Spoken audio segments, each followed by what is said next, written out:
ॐ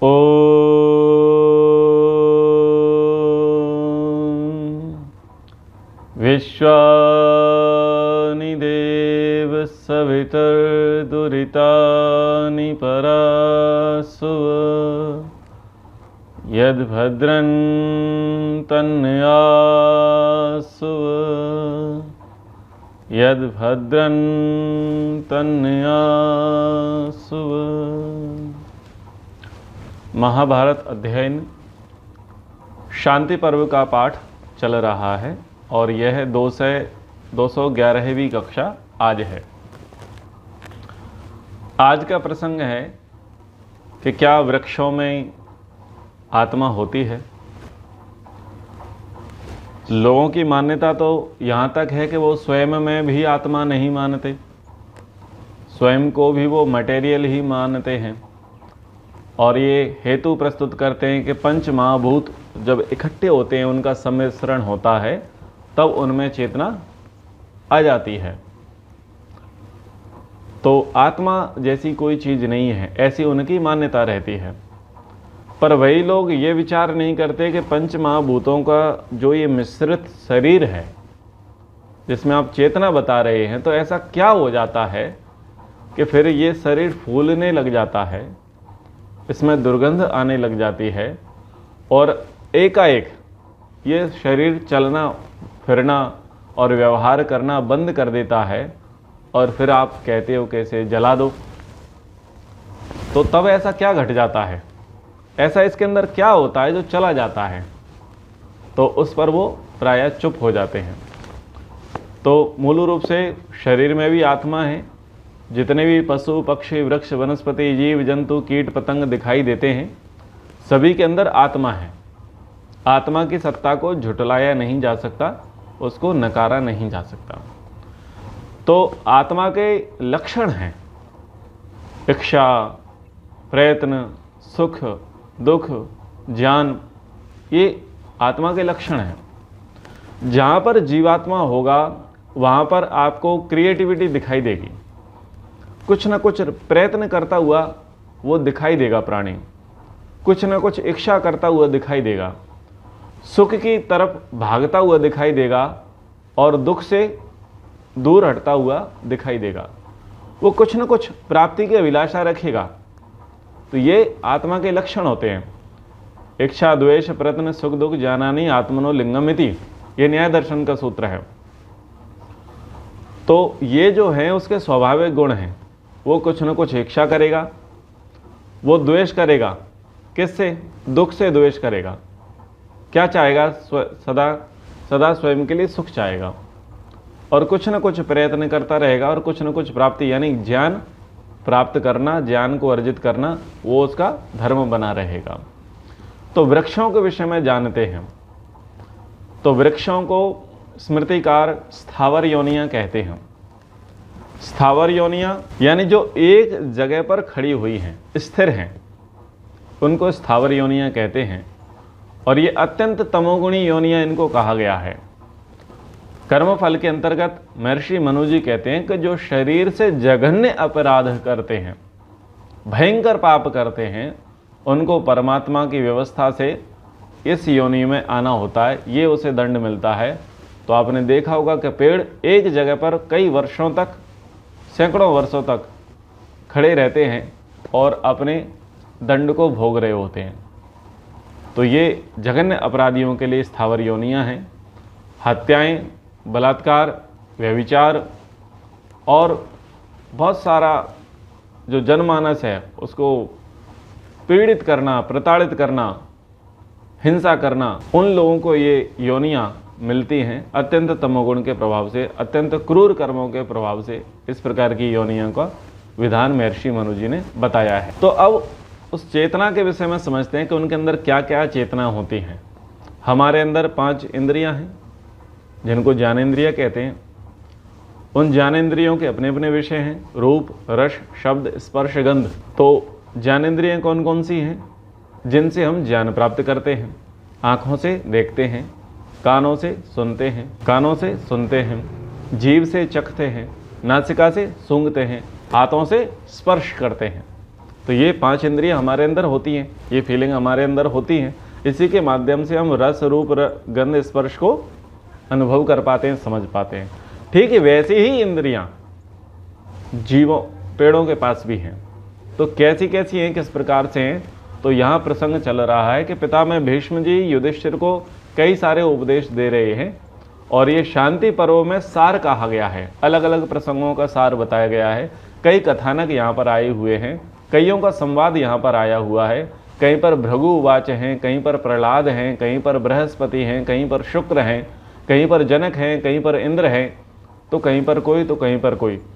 बहुत प्राचीन लोग हैं जिनके वक्तव्य इस शांति पर्व में दिए हुए हैं। तो इस प्रसंग में भृगु ऋषि कहते हैं, भृगु ऋषि क्या कहते हैं? घमानाम अपि वृक्षाणाम आकाशोस्ति न संशयः तेषा पुष्प फल व्यक्तिर नित्यम समुपद्यते। भृगु जी कहते हैं कि यदि वृक्ष ठोस जान पड़ते हैं फिर भी उनमें आकाश तत्व है, इसमें संदेह नहीं है। आकाश होने से ही उनमें नित्य प्रति फल फूल आदि की उत्पत्ति संभव हो पाती है। तो वृक्ष कैसा दिखाई दे रहा है? वृक्ष ठोस दिखाई दे रहा है। और आकाश तत्व किसे कहा जाता है? खोखलापन को, खालीपन को आकाश तत्व कहा जाता है। तो सबसे पहले वो आकाश तत्व के विषय में बता रहे हैं कि यदि वृक्षों में आकाश तत्व ना होता तो उसके अंदर से फल और फूल उत्पन्न ना होते। वो अपना हेतु प्रस्तुत कर रहे हैं। ये बात अलग है कि हर ठोस से ठोस वस्तु में भी आकाश होता है। पत्थरों की चट्टान आपने देखी होंगी, पहाड़ होते हैं, पहाड़ों में बड़ी बड़ी चट्टानें हुआ होती हैं, बड़े बड़े शिलाखंड होते हैं और कभी मजदूर उनको तोड़ता है तो क्या देखते हैं कि उसके भीतर भी कुछ सूक्ष्म प्राणी रह रहे होते हैं, छोटे छोटे जीव रह रहे होते हैं, उनके अंडे होते हैं, पूरा परिवार उनका होता है। तो वो देख करके आपको कुछ समझ में आता है? मजबूत चट्टान थी,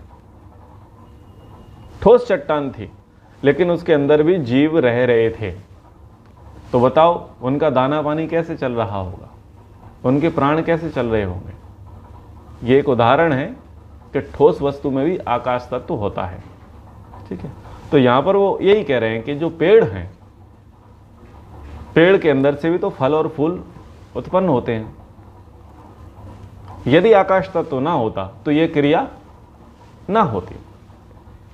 दूसरा वो कहते हैं उष्म तो मिलायते पर्णम त्वक फलम पुष्पम एव चा मिलायते शीर्यते चा अपि स्पर्शते न अत्र विद्यते। अब सबसे पहला गुण क्या कहा? आकाश। ठीक है, आकाश के बाद अब स्पर्श को कहा जा रहा है कि वृक्षों के भीतर जो ऊष्मा गर्मी होती है उससे उनके पत्ते, छाल, फूल, फल कुमला जाते हैं, मुरझाकर झड़ जाते हैं। इससे क्या सिद्ध होता है? इससे यह सिद्ध होता है कि उनमें स्पर्श गुण है, स्पर्श करना वो समझते हैं। छुई-मुई के पौधे होते हैं, छुई-मुई के पौधे होते हैं, आप अपना हाथ उनसे स्पर्श करो तो वो पौधे मुरझा जाएंगे। तो ये जो कुमला जाना है, छाल का, पत्ते का मुरझा जाना है, इससे क्या अर्थ हुआ कि जैसे हम स्पर्श करते हैं दूसरी वस्तु को, चेतन वस्तु को स्पर्श करते हैं और उस चेतन वस्तु को वो स्पर्श समझ में आता है, वो अनुभूत कर पाते हैं, अनुभव कर पाते हैं। इसी प्रकार से वृक्ष भी स्पर्श को अनुभव कर पाते हैं कि उनको किस प्रकार से स्पर्श किया जा रहा है। फर्क केवल इतना है कि हम अभिव्यक्त कर देते हैं, वो अभिव्यक्त नहीं कर पाते। अब तीसरे गुण के विषय में क्या कहा? वायु अग्नि शनि घोर्षै फलम पुष्पम वशीर्यते श्रोत्रेण गृह्यते शब्दः तस्मात् शृण्वन्ति पादपः। कह रहे हैं कि वायु, अग्नि और विद्युत की कड़क, वायु जोर से चलती है, अग्नि की भी कड़क होती है, विद्युत बिजली भी कड़कती है, गरजती है। तो इनके जो भीषण शब्द होते हैं, इनके भीषण शब्द होने से वृक्षों के फूल फल झड़ जाते हैं। झड़े तो क्या अर्थ निकाला इन्होंने? बोले शब्द यानी इसके अंदर श्रोतेंद्रिय है, इनका पेड़ों के पास कान भी होता है। अगर कान ना होता तो जो वायु का जो शोर है, अग्नि का जो शोर है और बिजली का जो तड़कना है, उसका जो शोर है, उसका जो नाद है, उस नाद से वृक्ष प्रभावित ना होते और ना ही उनकी डाल टूटती, टहनियाँ टूटती, शाखाएं टूटती, पत्ते झड़ते, फल गिरते, ये भी ना होता। तो ये सारा किसके प्रभाव से हुआ? शब्द के कारण। तो शब्द कितना भयंकर होता है आपने देखा होगा, धरती कांपने लग जाती है, शीशे चटक जाते हैं, किसके प्रभाव से? शब्द के प्रभाव से। तो शब्द गुण ये भी ग्रहण करते हैं, यानी इनके यहाँ भी कान हैं, ये भी सुनते हैं। बस बात वही है कि जिस प्रकार से हम अभिव्यक्त करते हैं वैसी अभिव्यक्ति इन पेड़ों के पास नहीं है। आगे कहते हैं, वल्ली वेष्टयते वृक्षम सर्वतश्चैव गच्छति न हि अदृष्टेश्च मार्गोस्ति तस्मात् पश्यन्ति पादपाः। बिना नेत्रों के क्या मार्ग खोजा जा सकता है? हम जान सकते हैं, समझ सकते हैं कि किस ओर जाना है? नहीं जान सकते, नहीं समझ सकते। हम अपने मार्ग का चुनाव नहीं कर सकते। तो नेत्र इंद्रिय के विषय में यहां पर कह रहे हैं कि लता वृक्षों को चारों ओर से लपेट लेती है। जो पेड़ होता है उस पेड़ पर कुछ लताएं लगती हैं, यानी बेल लगती हैं, और बेल क्या करती हैं? चारों ओर से पेड़ को राउंड राउंड लपेट ले लेती हैं। और कहाँ तक चली जाती हैं? पेड़ के शिखर तक चले जाते हैं। तो पेड़ तक वो शिखर पर चली गई, बिना देखे कैसे चली गई? यानी वहां पर भी उनके अंदर ये नेत्र इंद्रिय है, तभी तो वो अपना रास्ता खोज पा रही हैं कि हमें कहाँ जाना है। कोई भी लता किसी भी टहनी को आर पार करके तो जाती नहीं है। वो जाएगी तो टहनी को क्रॉस करके जाएगी, शाखा को क्रॉस करके जाएगी, तने को क्रॉस करके जाएगी। तो वो अपना रास्ता ढूंढ रही है ना, बना रही है। तो इससे उन्होंने ये बताया कि उनके अंदर नेत्र इंद्रिय भी है, बस जैसी हमारी है वैसी नहीं है। जैसी अभिव्यक्ति हमारी है वैसी इन पेड़ पौधों की नहीं है। पुण्याम पुण्यैस् तथा गंधै धूपैश्च विविधै अपि अरोगाः पुष्पिता सन्ति तस्मात् जिघ्रन्ति पादपः। पवित्र और अपवित्र, यानी एक तो सुगंध है और दूसरी दुर्गंध है, और नाना प्रकार की धूप होती हैं। तो इन सब धूपों से वृक्ष निरोग होकर के फूलने लग जाते हैं, फलने लग जाते हैं। तो इससे क्या सिद्ध हुआ कि वृक्षों में सूंघने की शक्ति, नासिका भी है उनके पास। जहां पर यज्ञ होते हैं वहां के वृक्ष बहुत लंबे होते हैं, वहां के वृक्षों की हरियाली अद्भुत होती है, और यदि वो फलदार वृक्ष हैं तो उनके फल बड़े ही स्वादिष्ट होते हैं। ठीक है।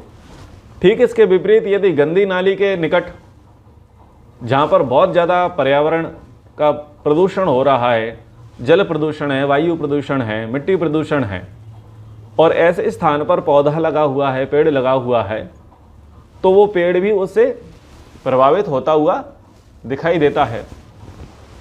एक छोटी सी बात, जैसे आप लोग सब्जी लेने जाते हों तो पालक है, हरी धनिया है, तो यदि ये पवित्र स्थान में लगे होते हैं तो इनके कलर, इनका स्वाद अलग रहता है, और यदि अपवित्र स्थान पर इनको उगाया जाता है तो इनके कलर, इनके स्वाद में बहुत ज़्यादा परिवर्तन आता है। तो ये परिवर्तन देखा जा रहा है। क्या प्रभाव पड़ा कि इनके अंदर गंध गुण है, ये सूंघ रहे हैं, उससे प्रभावित हो रहे हैं। ठीक दूसरे प्रकार से किसान जब खेती करता है तो स्प्रे मारता है, दवाई डालता है, दवाई का छिड़काव करता है। आजकल बहुत ज़्यादा पेस्टिसाइड का प्रयोग करते हैं, जो कि नहीं करना चाहिए। तो उसका प्रभाव उस पर पड़ता है। और यदि जो किसान है जो उस दवाई को डाल रहा है, यदि स्वयं वो उसे सूंघ लेवे तो उसको गंभीर रोग हो सकते हैं। इतना भयंकर वो केमिकल होता है, जहर होता है। तो जो पौधों पर डाला जाता है, और पौधे उससे प्रतिक्रिया प्राप्त करते हैं। यानी पौधों पर जो दवाई डाली जाती है, जो छिड़काव किया जाता है, जो गंध उनको दिलाई जाती है, उस गंध से वो प्रभावित होते हैं। तो ये भी बात स्पष्ट है कि गंध गुण उनके पास है, यानी सूंघने की शक्ति, सूंघने का सामर्थ्य पेड़ों के पास है, पौधों के पास है, फसलों के पास है। आगे कहते हैं, पादै सलिल पानाच्च व्याधिनाम चापि दर्शनात् व्याधि प्रतिक्रियत्वाच्च विद्यते रसनम द्रुमे। वृक्ष अपनी जड़ से जल पीते हैं। कोई रोग हो जाने पर उनकी जड़ में औषधि डालकर उनकी चिकित्सा भी की जाती है। इससे यह प्रमाणित होता है कि वृक्ष में रसना इंद्रिय है। एक बार यात्रा के दौरान हम कच्छ में गए।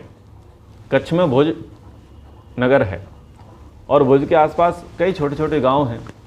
तो एक आर्य समाजी परिवार में हम गए और हमको दाड़म का बगीचा यानी अनार का बगीचा देखने को मिला।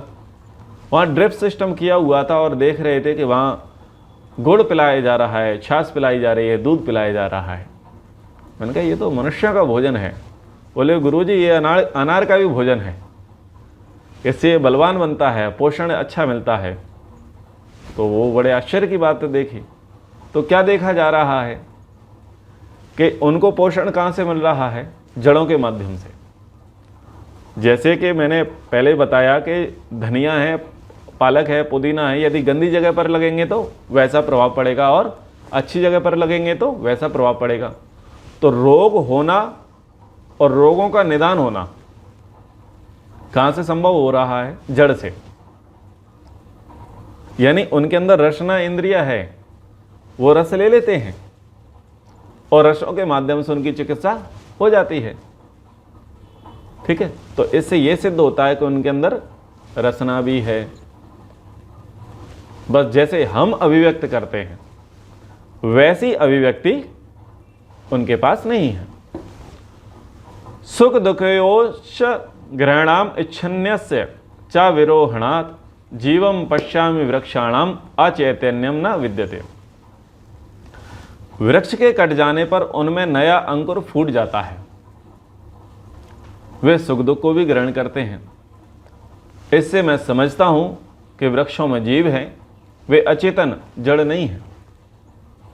भृगु ऋषि कह रहे कि वृक्ष जब कट जाता है तो उसमें नया अंकुर फूट आता है। कैसे नया अंकुर फूटा? जीवात्मा विद्यमान थी, प्राण उसके अंदर थे, इसलिए अनुकूल खाद पानी मिलने पर वो उद्बुद्ध हो गया, दोबारा पीक उठा। और जहां जहां पर जिस जिस शाखा से प्राण छूट चुके होते हैं वो शाखा सूख जाती है। क्योंकि बहुत बड़ा पेड़ होता है तो आपने देखा होगा कि आधा पेड़ सूख गया।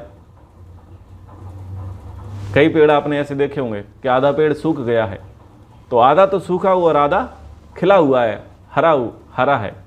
क्या सिद्ध हुआ कि जो आधा सूख गया था उससे प्राण का संचार समाप्त हो चुका, जीवात्मा का संपर्क टूट चुका, इस कारण से वो पेड़ सूख गया। और ऐसे ही जैसे उसे काट दिया जाता है तो अगर आप उसके नीचे तने से भी काट दोगे तब वो भी वृक्ष जीवित रहेगा। वृक्ष के प्राण कहाँ रहते हैं? हाँ, वृक्ष का प्राण या जीव है वो कहाँ रहेगा? वो जड़ों में रहता है। जब तक जड़ को नहीं उखाड़ोगे तब तक पेड़ समाप्त नहीं होगा। इसीलिए जब उसे काट दिया जाता है तो उसके बाद ही वो पुनः उसमें कोपल फूटने लग जाती हैं, वो पीकने लग जाता है, वो फिर से उद्बुद्ध हो जाता है। तो वो कह रहे हैं कि इससे यह सिद्ध होता है कि वृक्षों में आत्मा होती है। जगदीश चंद्र बसु जी ने, जो कि वैज्ञानिक थे, उन्होंने वृक्षों में जीव होना, वनस्पतियों में जीव होना बताया था, सिद्ध करके बताया था। तो उसके बाद से ये विज्ञान जगत में बड़ी क्रांति फैली और लोगों ने माना कि वृक्षों में जीव है। लेकिन यहाँ महाभारत जो हम पढ़ रहे हैं ये 5200 वर्ष पुरानी है और वहाँ पर यह प्रसंग मिल रहा है कि वृक्षों में जीव है, वृक्षों के अंदर अंतश्चेतना है, वृक्ष रूप रस शब्द स्पर्श गंध का ग्रहण कर रहे हैं। लेकिन वक्तव्य किसका है? वक्तव्य भृगु ऋषि का है। और भृगु ऋषि कब थे?